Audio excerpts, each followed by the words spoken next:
Ladies and gentlemen, this is Frank Donga. You are already listening to Boom Radio. Just leave the dial there. Settle down. Listen to it. Open your ear. Don't touch it now. Boom Radio. Live and direct. Frank Donga in the building.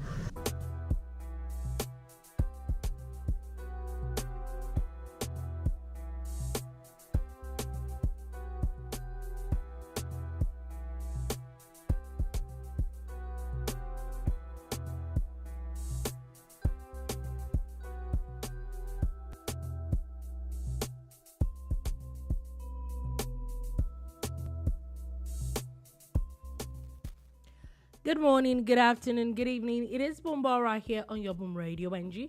My name is Dolupo and I bid you a warm welcome to the bar today. Happy almost end of the year. It's a brand new week, but it's also it's about 2 days, about 1 or 2 days, however you're gonna count it, to the end of the year. But it's a very, very thankful point of view that we're talking about right here at the bar. We're so grateful to be here, to be with all y'all, everything that you've done. You know, we've been to people that have been to the bar, to the bar with us all through the year. It's a really, really interesting year that it has been. But anyway, my name is Dolupo. If you're joining us, this is the bar where we give you everything sports, entertainment, politics, and everything else in between. We're going to be talking about a lot of things today. The president is in the news. Also, Nigeria seems to have gotten another refinery working. Who are we going to give the praise to now at this point? There's a lot of talk on that. We're going to be talking about that and the implications of that to generally to a lot of things. Also, the EFCC is in the news. They've decided to be in the news again. River State governor is in the news, and a lot of other things. You know, there's a lot of gist actually coming from River State. There's a lot of back and forth from governor and former governors. I know it's the battle of the former governors at the moment in River State as well.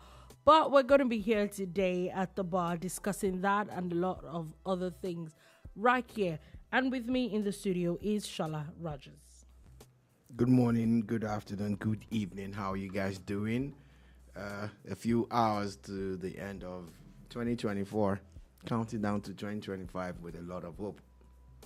Okay, so let's get right into it. So we're starting quickly with the president, as usual. The president has approved a federal university in Southern Kaduna, specifically in Southern Kaduna. There is, if I'm correct, there is a federal university in Zaria, Ahmadu Bello University in Zaria, but I think this was talked about by the vice president has announced this when I think he paid a courtesy visit to Bishop Kuka, who had lost his brother in Kaduna. So that was where he had announced that the president had approved the establishment of a federal university in Southern Kaduna. And now my question with that is, the first thing in my head is that, why is that news, Jonathan? Then it occurred to me that a lot of these things are, or would I say, or let me put my question like this. Anybody that sees this knows that there is a political undertone to it. Why do we politicize everything? Does Southern Kaduna need a university there? Maybe. But it sounds like it just want to balance out things so as to appease some people. Yeah, it could be a mixture of many things, but you definitely can't rule out the political angle to it, especially knowing the politics of Kaduna State and how there's this divide, even if it's not pronounced by some people, it exists. And it's huge. It's something that is happening. Again, the overriding interest is, do the people of Southern Kaduna need such an institution? I believe they do. You know, so beyond the politics, it's something that they require. What's even more exciting for me is the plans to set up a federal medical, hospital there. You know, those structures have become lifesavers wherever they are located in Nigeria. Yeah. The one at Ebutemata in Lagos is like a private hospital now. You get a big shout out to the former President Buhari's government for doing a whole lot of those things, you know. So for Southern Kaduna people, this will be a welcome development for them, and it's good. And again, it's going to have a bearing, one way or the other, on 2027. Okay. You know, the funny thing is, like, it looks like politicians, all they are doing is just walking towards 2027. A lot of people are already campaigning. You know, at the weekend, a lot of things were said. And some of President Tinubu's policies are not rubbing some people off the right way. They're mad at him, and they've already threatened. Some said they will show him their true colors. Some said that they want to restore their superiority of sorts. So, again, smart move by him. If it's politics, it's a smart move. But the bottom line is that at least the people will benefit from this smart move, in quotes. Good. Okay. Talking about that, since we're talking about interesting moves, yeah, it has been announced today by the NNPC chairman. That is also another conversation. Outgoing NNPC chairman. That story for another day. But right now, Mele Kyari had announced that the Warri Refining and Petrochemicals Company, basically the Warri Refinery, is up and running. However, he said that he's been running, but it's running for about 60%. This is when he took people around, basically a tour of the facility. He said that it's a 125,000 barrels per day refinery. Yeah, so it said that work is still ongoing, but at the moment it is actually up and running, but it is at 60% capacity at the moment. Now, that is news they said, and there's video that is working and all that and all that. Now, what are the implications of this? For people that do not know, this is the third refinery that is up and running in the past, would we say, the past couple of months. It seems like they've just, it's like an engine that all of them are going up. Now, first thing is that who does this credit go to? Does it go to President Tinubu, who would we say that he's the one that has done all this, made it happen? Or we'll say that it dates back to former President Buhari and the insistence that these refineries will work. That's one angle. Another angle is that they're also, we've seen how between Dangote Refinery and the Port Harcourt Refinery working, we've seen a bit of competition here and there. Yeah, we've also seen a drop in price, which we could also say that, okay, it is because of the drop in crude price. However, we'll see there's a lot of market forces now and a lot of advertisements going on. What in the coming days and having more refineries on stream, what does this mean for the Nigerian economy? Also, do we even need this many refineries to, fund, or would I say fund, or to cater to Nigeria? Interesting questions, Dolupo. First things first, give honor to whom it's due. And I don't think it's important, but at times it's good. In this case, the bottom line is that the refineries are coming on stream. And the reason why it's important, it's a two-way thing, is that for many decades, we kept on hearing about turnaround maintenance. Yeah. We saw monies being voted for these refineries, and they never worked. And at some point, some of the presidential candidates were even talking about selling them off, So the refineries are back on stream. Now, Dangote, of course, very private concern, had some support from the government, but majorly a private concern.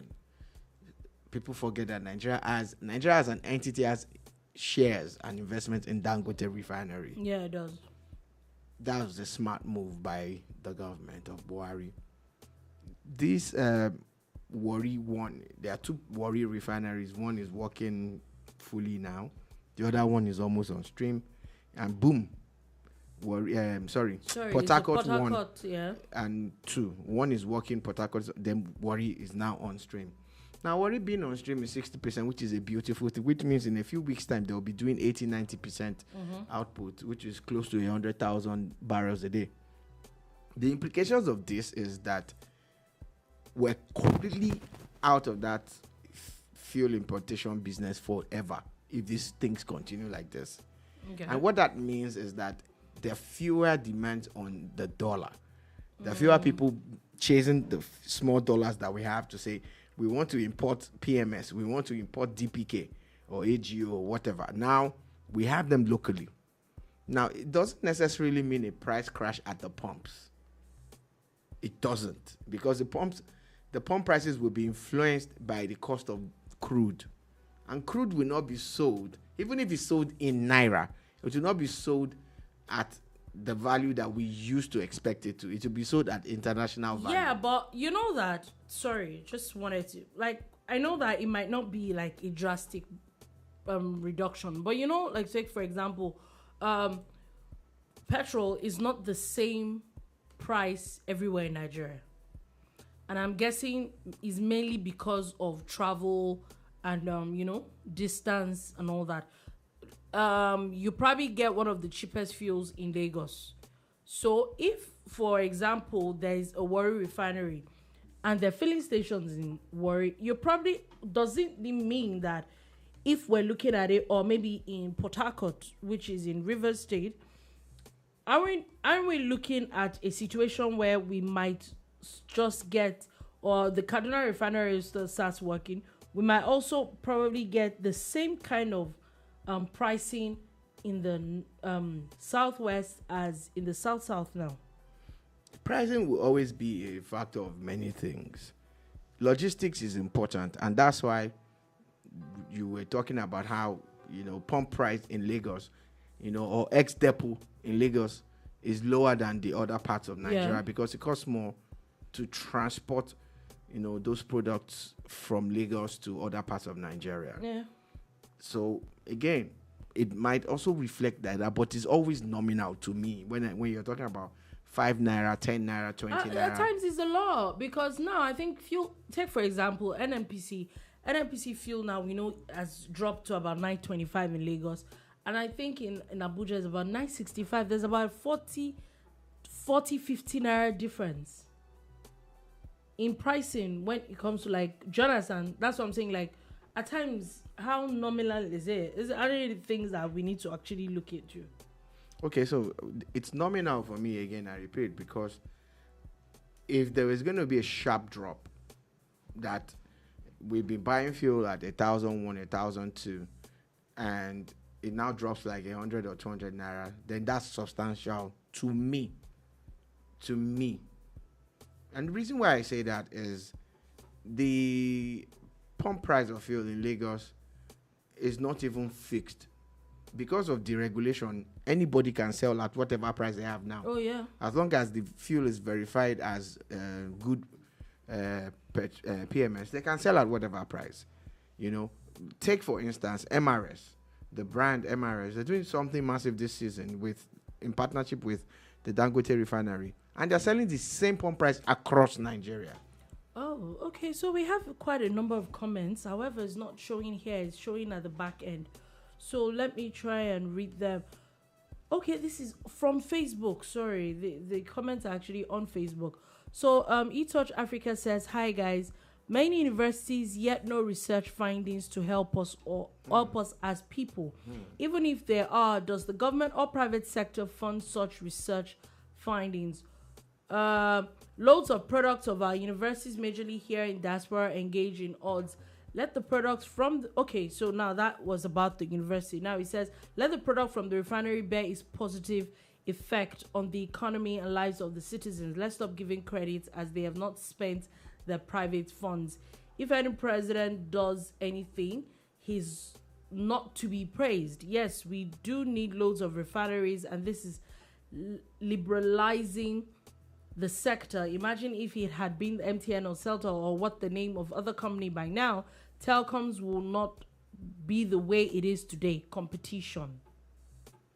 Exactly, so those are some of the views that I expressed, albeit briefly, that again, there's no need for me to repeat what you've just read, but yeah, I kind of like align with that. That's why I said that there's no need to talk about it for too long that, he's done this. Yes, congratulations on bringing it back. It's a big deal because we can count from Obasanjo to Yar'Adua to Jonathan.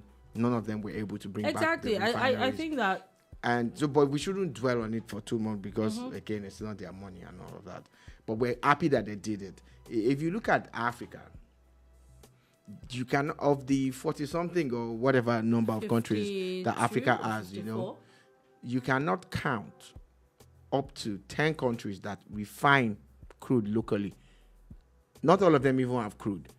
So, which means that it's a huge market. People are importing PMS from Europe, and these refineries working in Nigeria now are going to affect those ones there because the cost of landing, which is also the logistics, that's what I was talking about when I was talking about nominal cost and all.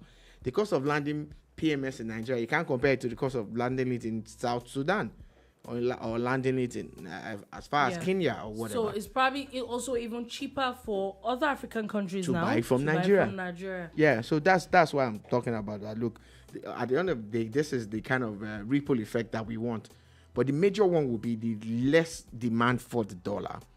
And, of course, the immediate guarantees that now Nigeria understands that quality PMS is also important. One thing that you must give to the Dangote refinery is the quality of their product.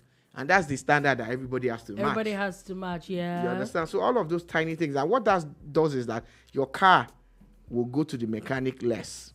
The issues that you're experiencing with poor fuel, would reduce, if not completely stop, it will reduce. You get? But we have also completely forgotten that there are even smaller refineries. There are what they call modular refineries that are already up and running. Even if their capacities cannot be compared to these big refineries, they are serving their immediate community. The Watersmiths and all of those other modular refineries, wherever they are based in Edo State or in Imo, they will serve their immediate community, because what that does is that you can't be carrying fuel, except their major deals. They would rather quickly sell around there and recoup their funds and go back and move on and buy more crude.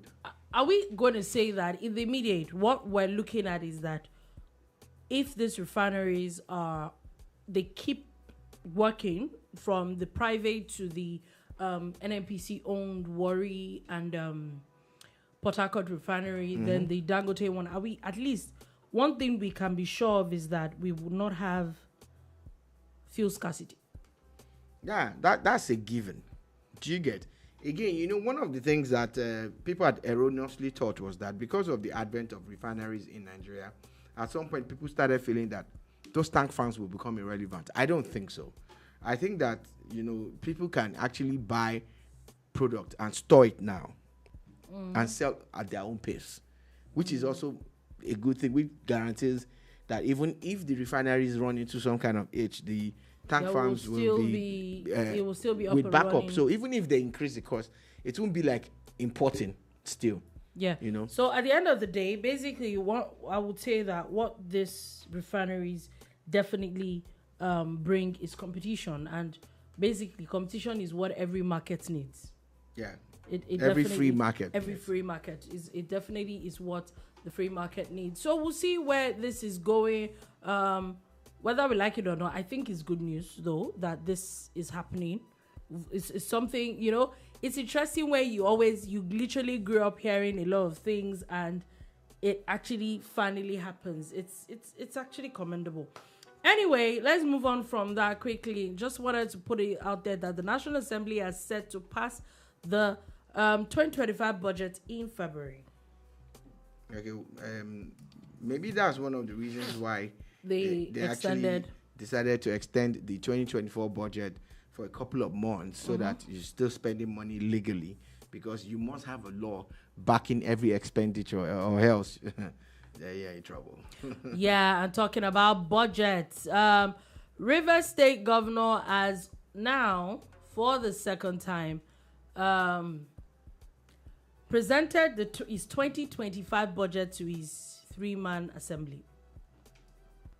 You must respect the consistency of Governor Fubara. But sorry, I was gonna say that I know that there's a lot of conversation that maybe what he's doing is right or wrong. However, wouldn't he be contradicting himself if he doesn't stick to his guns and continue with this assembly? Because isn't that what he's fighting like in court? Mm-hmm. So that's why I say you must respect his consistency. He's being consistent. You must respect that. If you don't give him credit for anything, give him credit for being consistent. That regardless of whatever transpires anywhere, anytime, that Governor Fubara is sticking to his guns, and he's showing that, look, it's not to be pushed around or toyed with, regardless of what happens in the court. At least whatever happens at the end of the day, if he wins, it will show that he knew what he was doing. If he loses, it will be like at least he fought till the end. Each South Africa says certainly queues would fade out and prices will be competitive. Yeah, I think that was about the effects of having refineries running in Nigeria. I think it's actually a very good thing.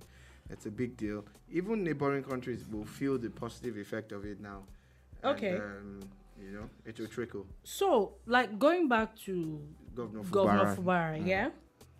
So, if we now also look at it, from the angle that for some weird reason or for some reason that what he's doing is wrong. And because there's been judgments now that have, not some actually, most of the judgments that are coming out from River State is tilting in the favor of these 27 members. However, there's not been a Supreme Court judgment yet that I think solidifies everybody's. Do you understand? So, and the honest truth is that when it comes to the courts, you can't predict anything until the final judgment, yeah? Yeah, you cannot, especially when you know that whatever the Supreme Court decides is the final. Is the final thing. There's no now, appeal. For some weird reason. Yeah. Or would I say for some reason, and things do not go the way Governor Fubara is hoping in the Supreme Court. Yeah. Doesn't this give the people that he claims are against him more ammunition against him? Oh yeah, that's what it is now. Like I said, it would be said that he fought to the end, because the end will be inside faster if that's the truth. If the Supreme Court says, "Oh, sorry, Mr. Governor, you have been wrong all along," but if the Supreme Court comes and tells him and the world that, look, the governor is correct and these other people are out, they are no longer recognized, you know what that means? It means that it was the man that was on the money all along, and he's right. But let's look at it. So he presented a budget to three people, who is Oko-Jumbo, who's the speaker, Adolphus Timothy, who's the deputy speaker, and Sokari Goodboy, who is the leader of the house. Yeah, so all the members are also principal officers of the house. So my question, would I call it question? I'm actually, I won't say I'm worried, but even if these people had defected, and it's a question I keep asking. Yeah. In what world is presenting a budget or doing whatever else thing to 3 out of 32? In what world does it make any sense? It's the kind of politics that we have played several times here in Nigeria. I find it galling. I find it. Let me just pick my words carefully, but I don't like it. It's the kind of politics, but it's the kind of politics that we have played, and a lot of people have gotten away with it. But there's more awareness now. There's more attention on those things, and it's hard. And we can't even say in 2024 anymore. We're going to be saying in 2025 now. Yeah. In a few moments' time, that in 2024, 2025, this is still happening. But you go back. It happened with Benga Daniel as governor of Ogun State, and there were issues in the house, and the house was split along some lines, and the lesser numbers would always have their way. However, it happened in Ekiti State. it happened in Oyo State at some point. Oyo. But those examples they are giving in Edo State is well over 10 years ago. And no, but Edo State was not that far. Edo State was pretty recent, and I'm like, in fact, Edo State was worse because a whole set of people could not even function. We're not sworn in at all for a whole tenure. So my question with this is, is there a situation, or is there a scenario where Governor Fubara can go on with this for at least till the end of his first term tenure? It's possible. It's possible. If the courts don't make a final pronouncement about it, it's very possible that he would have his way all the way till the end of his tenure. That's what this. You see him. He's stuck to his guns. He's like more or less dug in and said, you know what, this is a fight that I am going to.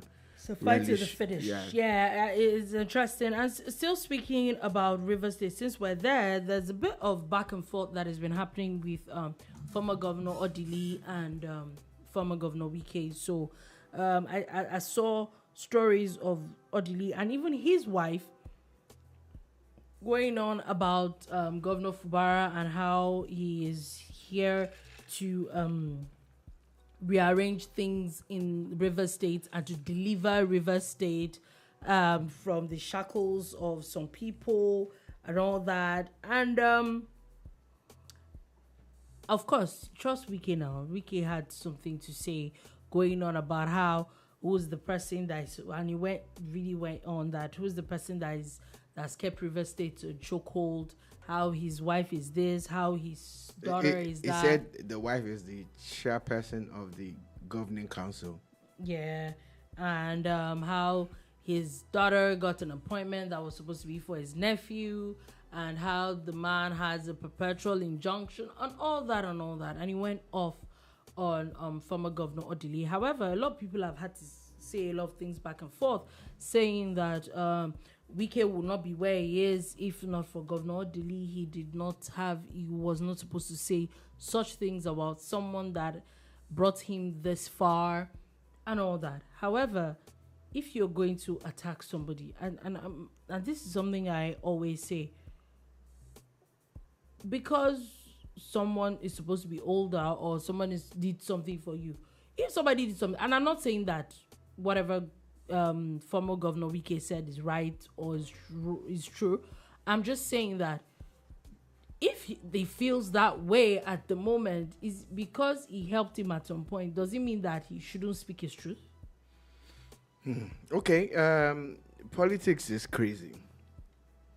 You know, one moment you guys are besties, and the next moment you are loggerheads. You don't even see eye to eye, and that's politics. Okay, so we have a few comments actually. eTouch Africa says, why the defection? What's the credibility of defectors?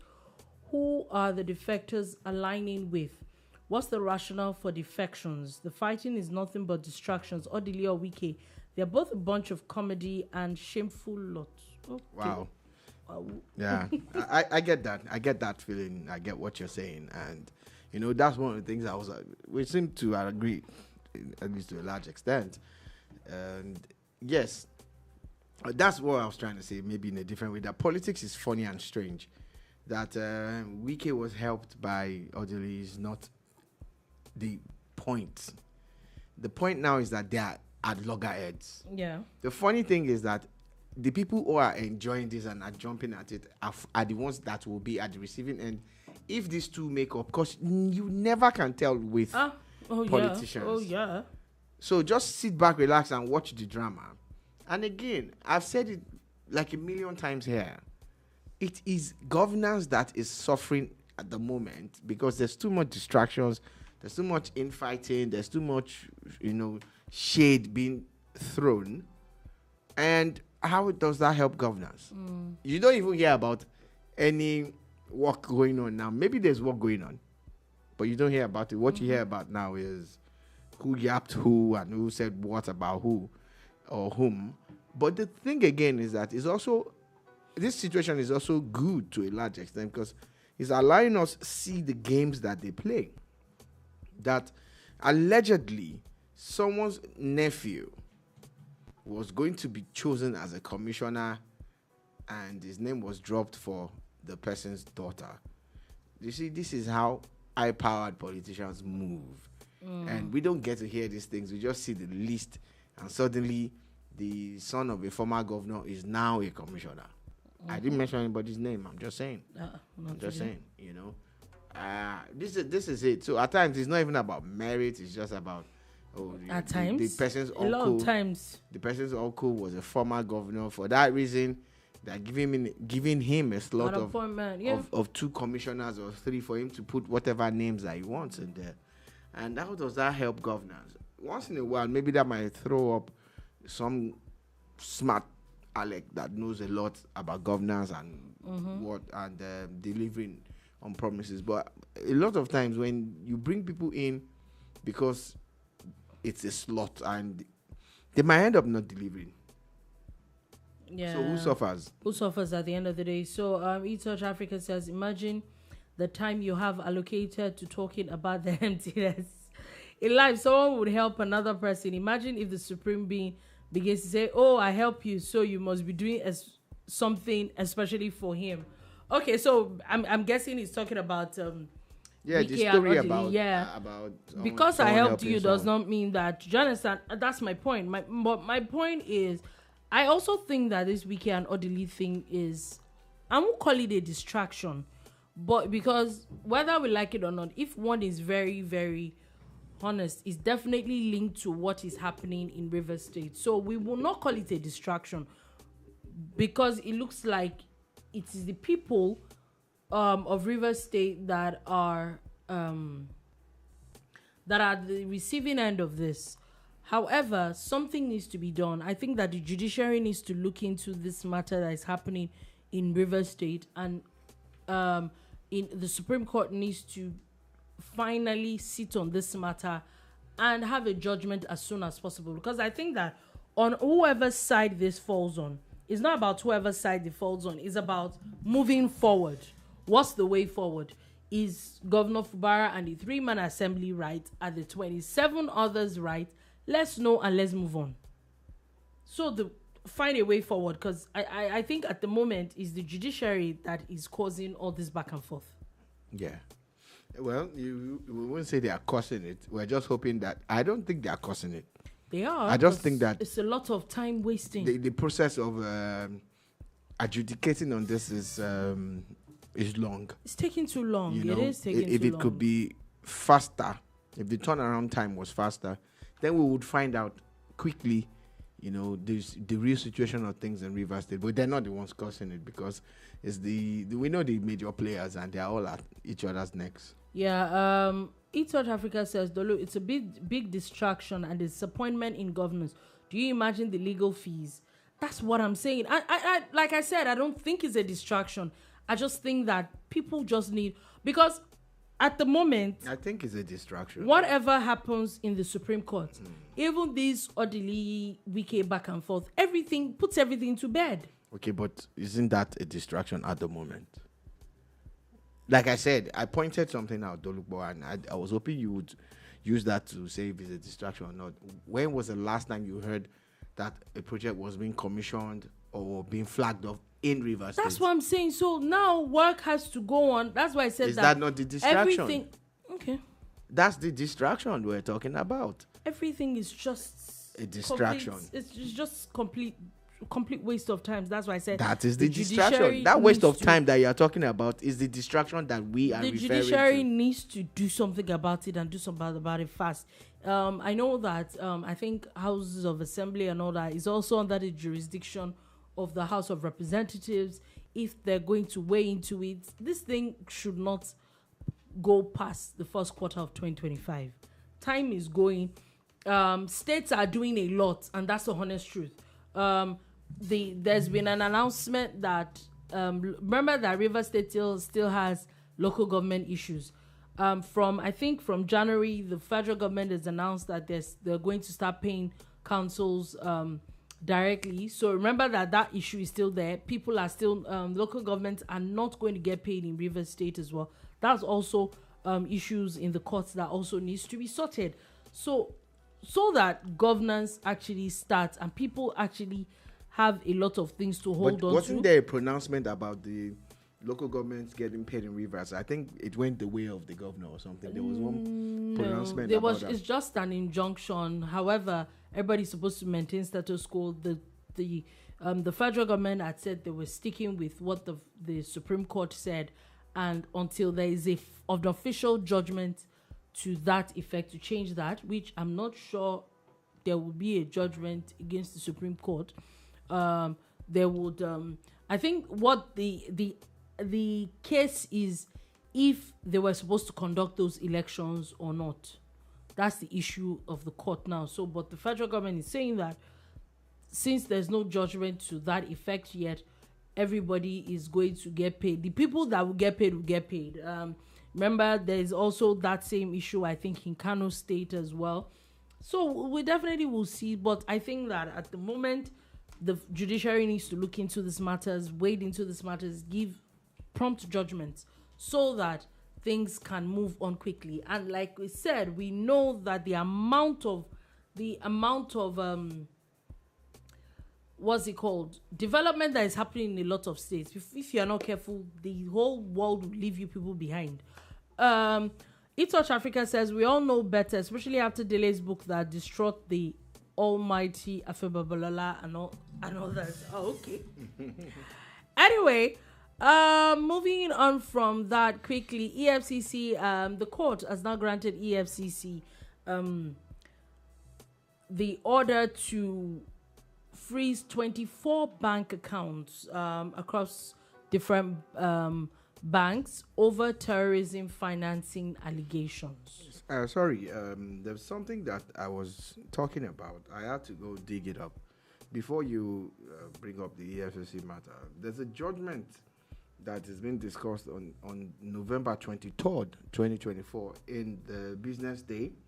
And it says Rivers State will receive federal allocations despite recent controversies surrounding its financial entitlements. Okay. Bawa Mokwa, Director of Press and Public Relations at the Office of the Accountant General of the Federation, told the Punch newspapers that the office will obey the court order. Do you get what I'm saying? That aspect does not stand. They will get money. Okay, so we'll see. This is a judgment from the court.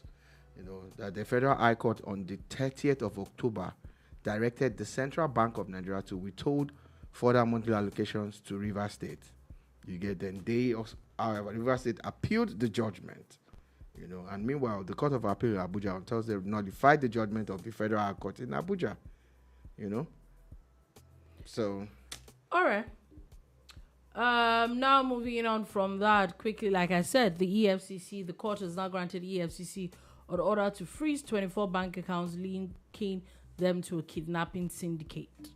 We're getting better at this thing. I want to believe this is a good news for the security network of Nigeria and all of that, because it's the financial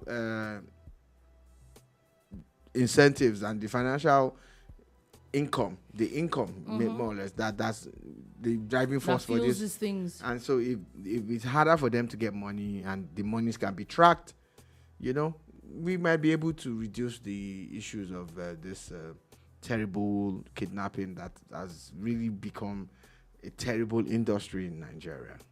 Okay, so just want to put it out there, but really and honestly, like you said, once, you know, even you watch all these movies and say you have to follow the money. Once the finances are cut off, then the rest is actually small. Talking about financing, the Auditor General has now accused the CBN of misusing 2.7 trillion naira ways and means interest. So what the Auditor General is talking about is that there was about interest of 2.7 trillion naira on ways and means that this is money that the CBN, according to the law, can borrow the federal government.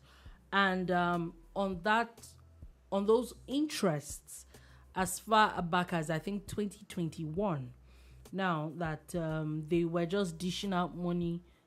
However, they're not supposed to, like, even though you're supposed to borrow the federal government officially, those interest and all that are accrues on it is not for the CBN to be dishing out as they liked. Please, which CBN are you referring to? The CBN in 2021. Who was CBN governor? I just want to. I'm just Godwin asking. Emefiele, if I'm correct. Okay. Yes. So, okay. So, eTouch Africa has a question. He said, "Hi guys, I heard Southwest about to go on fire with the proposed Sharia law. Feed me in, please." Okay. So, last I read about it, so there is not a Sharia law thing happening in the Southwest actually. So, about a week or two ago, there was a group of people that had asked to, they wanted to inaugurate a Sharia court, not in the Southwest, in Oyo State. However, the governor had come out to say there was a lot of hue and cry, and the governor had come out to say that he was going to follow the law, that he didn't say categorically that he was going to cancel it, but he said that he follows the Constitution of Nigeria and is answerable to the State House of Assembly, and that it is the laws that the State of Assembly passes that will work in Oyo State. However, last I checked, those things have to be passed by the House of Assembly, and it was not passed. The next news we heard was that the inauguration of that Sharia court was suspended indefinitely. Yeah, so and I think that's there was a meeting. There was a meeting by the leaders of thought and religion in Oyo State. I saw a video of that with, I think, one of the commissioners in the state. They had the Christians, they had the Muslims, and even the Isheshe people there on the same round table, where they were all agreeing, to work together and avoid this thing degenerating into fire, like eTouch Africa had talked about. So I don't think the Southwest is about to catch fire. Everybody has their opinions. Yeah. There's a monarch somewhere in the Southwest that has had some statements ascribed to him. But again, you expect that there will always be fundamentalists, there will be hardliners, but there will also be the sane ones who will be able to have things balanced out. Yeah, there's been a lot of conversation about it. People are saying, look, it's going to go to another state. They're going to do it across the Southwest and all of that. Some people from the North on social media are saying, the Muslims in the Southwest are not as strong as they should be. All sorts of, all these things. I just want to appeal that let's not put, religion or politics over ahead everything. of So us eTouch as a Africa people. says, whiff of money or follow the money. Either way is the transparency of the prosecuting agencies.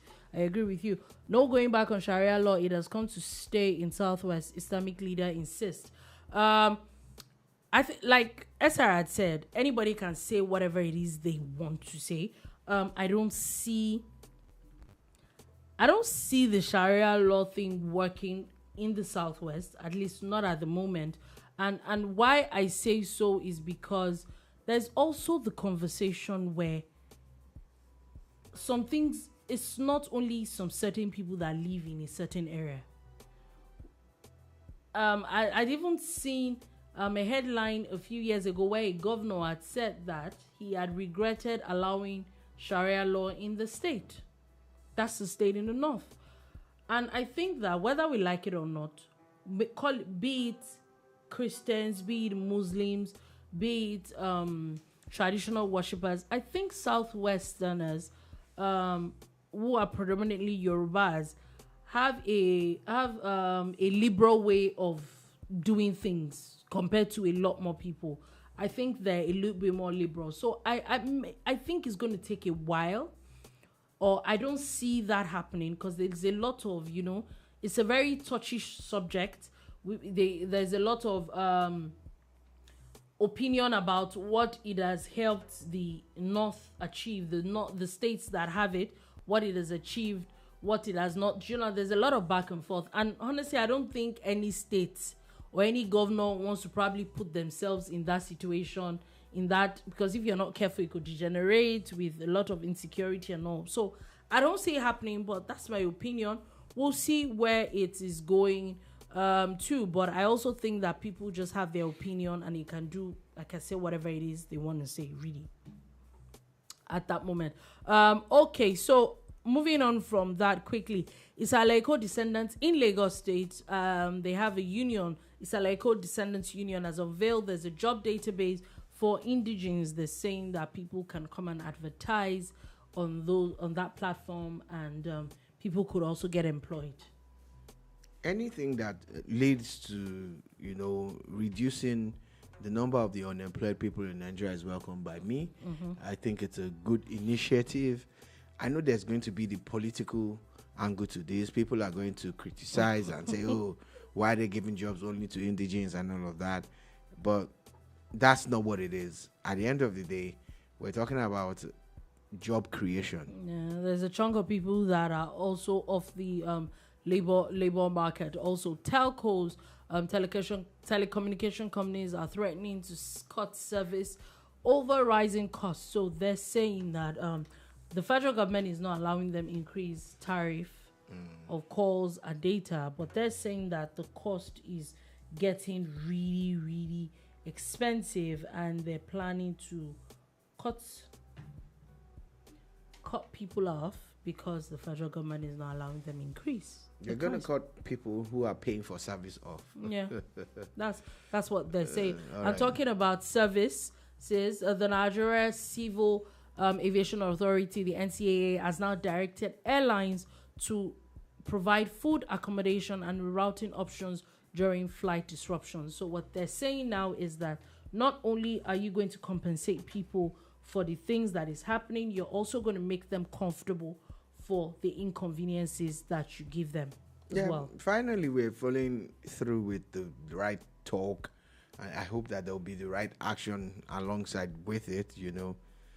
If you've been on the receiving end, especially of Nigerian airlines and how messed up their routines are, and now you don't get any compensation whatsoever. You don't even get a sorry. It should be if you come to the desk and meet someone. them. So East Africa says religious people are not focused on human development, rather their personal myopia interest. Would I say religious people or maybe fanatical people? Yeah, same thing. Yeah. Same thing. He's correct. They are religious people. Religious people can be fanatical now. Very true. Very true. Please go ahead. You are saying. So this has to happen. You buy a ticket. They send you a message that your flight is at 2:00. You get to the airport at 1:00. There's no desk. Then at 3 o'clock, after being at the Abuja airport for 4-5 hours, you start to hear things like, that they said they sent messages to people that the flight had been cancelled. Not delayed, cancelled. Cancelled. After spending 5 hours. And you had to, because it was a 2 o'clock flight, you couldn't check out at 12. You paid like 2 or 3 hours extra at the airport, at the hotel. So look at the extra cost that is come to you. Yeah, so but this is what the airline should be bearing. And that's what the Nigerian So if you don't want to pay extra, you don't want to do all this, the best thing be is efficient. Be efficient or in pack what you're up. doing. They were also talking about extending the time for the closure of the airports, the flights. If they don't want to do round the clock, I think they've now moved it to I think 10 p.m. or 11 p.m. for flights to move and all that. So it's well, let's hope that the NCAA goes on with this. Just wanted to put this out there, a bit of international stories. U.S. President Joe Biden has declared January 9th National Mourning Day for former President Jimmy Carter. Jimmy Carter, what a man, 100 years. That's a lot. That is a lot. Also, sadly, Libyan police have arrested 2 Nigerians for kidnapping and attempted extortion. See, sad. I don't know what I've said it over and over again. What in the world are you people doing? Like, you don't see anywhere else to go. Now that whether we like it or not, let's not call it. It's like Libyans have it in for Nigerians or West Africans. So you will now go to Libya and now go and anyway, they have arrested them. But you do the crime, you do the time. Good luck to you. Anyway, all the way to Afghanistan, where the Taliban have now banned windows in houses to stop women from being seen inside homes. So there's a lot of ban on women. They can't go out without covering their faces. Then he moved on to they can't even speak in public. Yeah, that one has been banned. So now they also want to shut windows in rooms where women are. So people from outside, they can't go to school. They can't. Please let me laugh. Make it make sense. Let me laugh. It's funny that the Taliban think this way, but it is sad that women are the receiving end of all of this. Yeah. What is even more sad is that the international community is going to act like they haven't heard anything, and they're going to do nothing about it. There's nothing that's going to do about it. eTouch Africa says, yes, airlines must pay for disruptions. When my flight was cancelled by an airliner, they paid me a compensation without even me knowing that I was entitled. I only got an email that informed me about the fact that I was not going to be able to fly. Thus, I'm entitled to a compensation.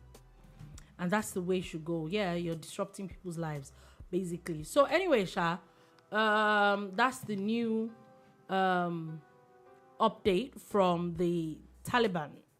I just wanted to put that out there. That it is sad. It is really sad. Cannot it's have hurtful. windows. They can't go out. They can't go to school. They can't do nothing. They can't even make it make sense. They must not talk in public. Yeah, it's hard. Anyway, another very sad event is Ethiopia, where at least 71 people were killed as a truck ferrying a wedding party plunged into the Ethiopian river. Really sad story. Really, really sad story. That I don't know, man.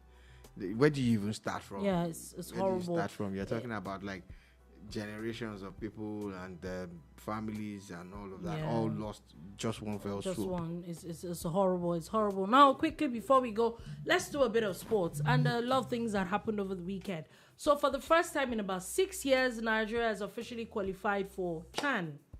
Yeah, a big shout out to the Nigerian B team. That's the Chan Eagles. Yeah, they defeated Ghana 3-1. Nobody gave them a chance, but they're stuck to their guns. Shout out to the standing coach Daniel Ogumode. He just got thrust into the deep end like that.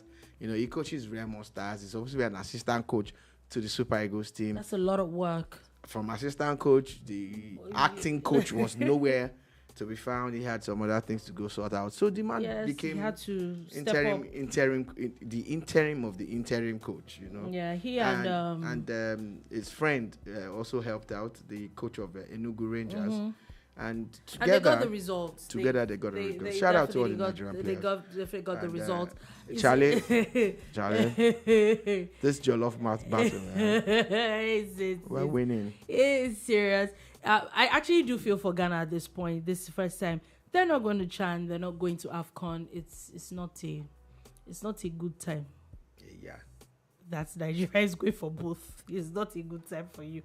But anyway, also CAF has now also charged Libya again with misconduct for the game that the AFCON game they had against Benin Republic. Remember, there was conversation. There was about the Beninois being beaten and a lot of all those horrible things that happened to them. So now CAF has also now charged them with $50,000, and the next two games will be behind closed doors. Libya. I don't know what their plan is, but it's not. I'm just happy that CAF has grown some. They've grown a pair or two, and they are really taking the right decisions and doing the right things now. This was not possible a few years ago. So kudos to CAF and Libya. Change your ways. So eTouch Africa says that's the Sharia law some southwestern Islamic cleric are desiring for the good people of southwest Nigeria. Okay, so I'm guessing he's talking about the Taliban. And he says, goodbye, guys. You really made my day. Thank you. More wins in the new year 2025. Thank you very much. And you too. You definitely did. So now moving on from that, we're still talking about AC Milan has sacked the coach Fonseca after 6 months. And if I'm correct, I think there's a new coach now, Sergio Conceição, yeah. Is it now been Conceição? Yes, has now been announced as the new coach of AC Milan. That's quite fast. Clubs can be very mean, Sha. They know they waste time. They don't waste time. I'm sure they already had this guy in the wings. They probably just did. They were just waiting. So AC Milan has not had a lot of good runs, and I think over the weekend quite a number of people actually got sacked. And talking about football, it's interesting how the NPFL, the league, after March Day 19, Remo Stars is still topping the table with 36 points. Next to that is Rivers United with 33 points. They have played only 18 games, so they still have one game at hand. I think they're playing today or tomorrow. Shooting Stars, and this is probably the best of Shooting Stars I've seen in years. They're third on the table with 33 points. Rangers is 31 points. El Kaneme Warriors with 29 points. Ikorodu City FC is also doing very well with 28 points. Abia Warriors 27 points. Kano Pillars 25 points. Niger Tornadoes 24 points with Bielsa United as well. In the relegation zone, we have Lobby Stars in 17th with 20 points. Plateau United 19 points. Aqua United and Nassau United, they also have 19 points. But the honest truth is, if you look at this league table, it's crazy competitive. It's not so... the gap is not so much, because if you compare it to the likes of the Premier League, the person at the bottom of that table has 6 points or something, Southampton. So this is very competitive. From the last person to the top, the gap is not so much, and I think it's a very, very beautiful thing to see. And also talking about the Premier League, Manchester City seem to have finally won a game in forever. That's very Are sad. they back to winning ways? It's a very sad result. City finally won. We don't know How is why that? that happened. I don't know who allowed them win. Wow. Leicester City, so Mr. Ruud van Nistelrooy definitely chopped it from City. They definitely got Erling Haaland finally scored after such a long time. He finally scored, and he has been humbled. He has been humbled, officially humbled. They won that game 2-1. Crystal Palace defeated Southampton again. So Southampton still has 6 points. And I'm like, why? But why? Anyway, they have the Crystal Palace won that game 2-1. Nottingham Forest defeated Everton 2-0. People need to be very, very, very wary of Nottingham Forest this season. Yeah. They're not smiling. And their players are now being linked to Yeah, other teams. they're definitely looking very good this season. Fulham, also with Bournemouth, they played 2-2. Tottenham played 2-2 also with Wolves. And Liverpool, of course it's Liverpool, they decided to show up and show out again at 5-0 against West Ham yesterday. Now with today's games, there is Aston Villa and Brighton at 8:45 p.m. and Ipswich with Chelsea. We'll see, is Chelsea going to continue? Remember that they too lost their last game. They drew this one before that. Will that happen? Then Manchester United and Newcastle United. Can we officially say that the Manchester curse is broken? Well, we can't until we see what happens to them Today. And sadly, they are playing a very top team in Newcastle. Yeah, at the moment. There are no guarantees for United. The best they can get out of this is a draw. Okay. Anyway, like I said, the MPFL game, the outstanding game is Rivers United versus Plateau United today at 4 p.m. So that should be like right about now in a few moments. So on that note, I think that is all we'll be able to take. Okay, so South Africa says, Babalala Dolu, wishing you all the best in 2025. And you too. You too. So on that note, that is all we'll take today on the bar. Thank you for listening. Thank you so much for watching. We'll be back again, but let me update you. Actually, his apostle is on the, he's apostle on that the bar. Oh, apostle. They say apostle of women. Don't believe them. He's apostle at the bar. Just wanted to update you on that. I know what they're talking about. Yes, he is. All that. Also, have a beautiful, beautiful day. We'll be back again tomorrow at 3 p.m. West African time to give you another wonderful edition of the Boom Bar. Do have a beautiful, beautiful day ahead. Peace.